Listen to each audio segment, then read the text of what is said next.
Assalamualaikum warahmatullahi wabarakatuh. Dan dipohkan artinya akan muslim lagi yang mukallaf lagi yang suci akan sebagai hukuman dengan kodakunya si muslim. Syarat jika itu dia yang muslim akannya artinya akan makrubah hal karaannya lebih itu sengaja daripada wate sejamak baginya sembahyang.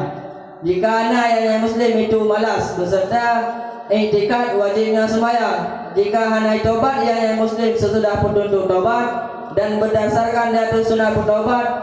itu hanai tanggung oleh siman yang ipoh yang nyaman akan yang muslim pada sebelum taubat tetapi nyaman itu mendosa yang nyaman.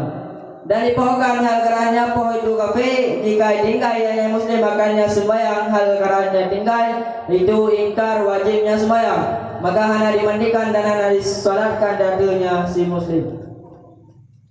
Berarti dapoh likrina si muslim yang mukallaf dan si muslimnya yang suci yang dapoh di dengan daku-daku yaitu sebagai hukuman bagi si muslim tersebut munyoleji sengaja jitupit sembahyang yang lima daripada wate-wate yang kita jemaah munyo si muslim tersebut beoi beserta ikut mantang wajib sembahyang dia ada ji nyan munyo si muslim hana jitip taubat oleh kita yang tak tuntut bertobat nyan munyo tajuk dia teh sunat bertobat nyan